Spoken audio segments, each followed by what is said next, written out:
Welcome back to today's Explainer, where we are tearing right into a really fascinating and frankly intense piece of history.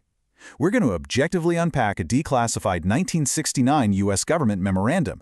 Now, this document is an internal defense of the highly controversial Phoenix program during the Vietnam War.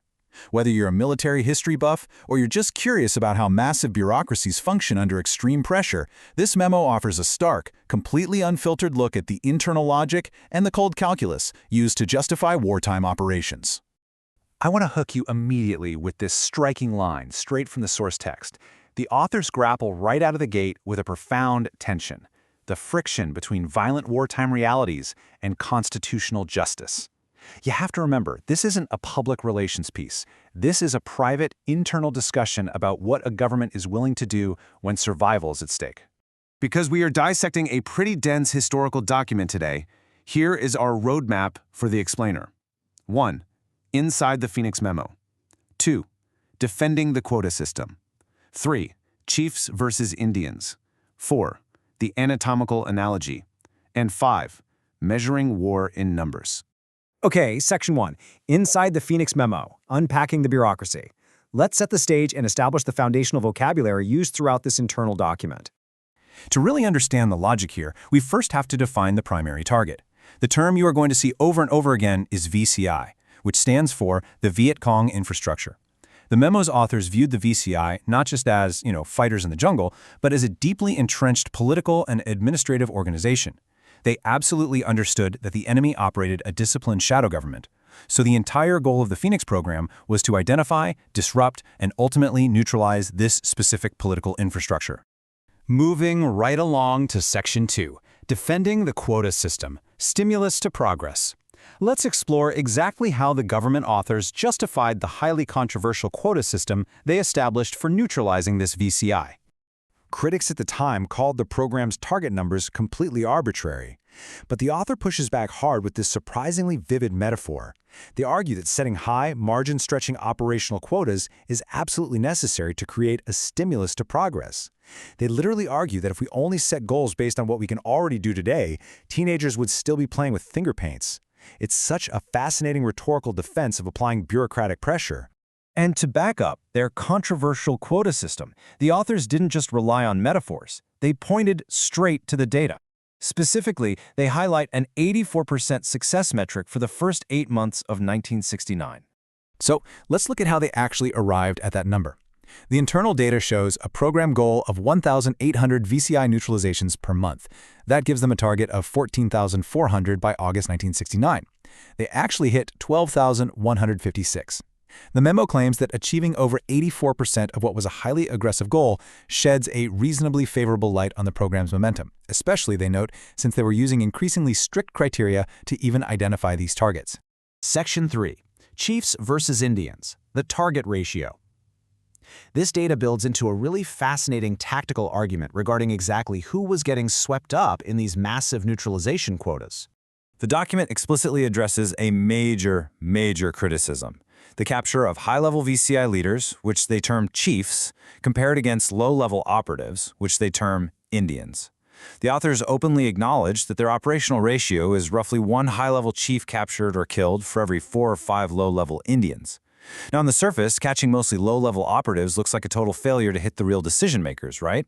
Well, the memo argues this 1-to-4 ratio is highly strategic, and this brilliantly illustrates their perspective on guerrilla warfare. Because the VCI has a pyramid-like structure, picking off the bottom of that pyramid is essential. The memo argues that as you roll up these low-level operatives, recruiting new Indians becomes significantly harder for the enemy. More importantly, neutralizing the lower levels completely denies the high-level leaders the manpower and the physical resources they actually need to present a threat. They argue, essentially, that a VC chief cannot win the war by remote control.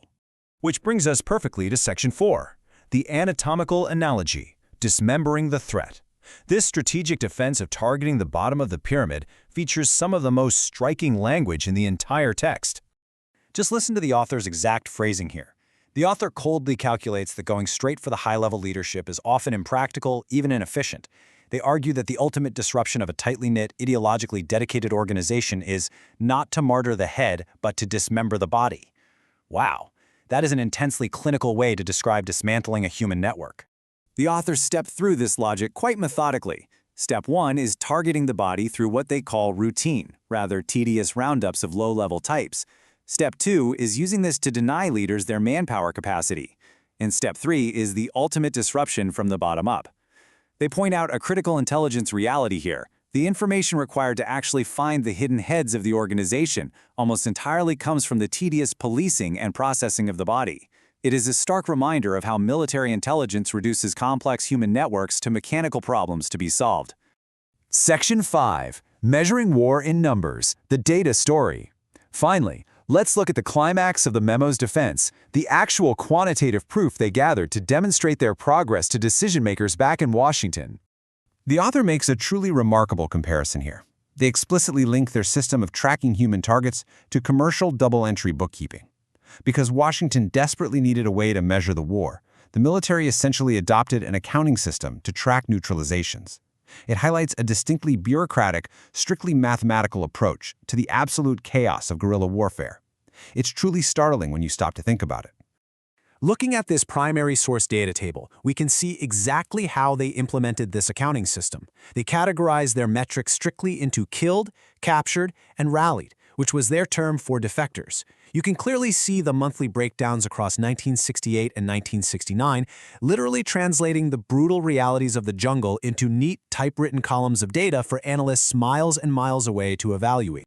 Now, what's genuinely incredible to see as an observer today is how they process this information. Here we have the typewritten data table on one side, and on the other is the actual hand-drawn line chart the intelligence officers created on grid paper. They plotted the killed, captured, and rallied metrics to visually prove their progress and their momentum to their superiors. Just notice that massive jagged spike in captures right in the middle of 1968. And check this out. This other internal chart perfectly visualizes that Chiefs versus Indians strategy we just discussed.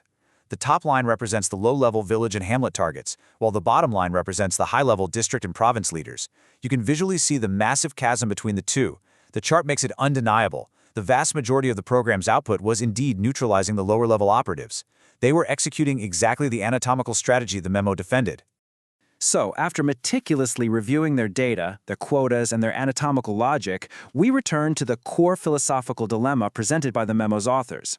They acknowledge that substituting constitutional justice for martial law is desirable, for sure, but they argue that applying strict constitutional law in active war zones would be absolute folly. As we wrap up today's explainer, I want to leave you with this lingering, objective question pulled directly from the source text. It asks how a society balances the necessary degree of violent justice with constitutional justice. The authors of the Phoenix Memo clearly believe the scale had to tip toward survival, utilizing quotas and cold bookkeeping to win a war. But it really forces us to reflect. When survival is truly on the line, how far are we willing to bend the rules? Thank you so much for joining me for this deep dive into the archives, and as always, keep questioning the history around you.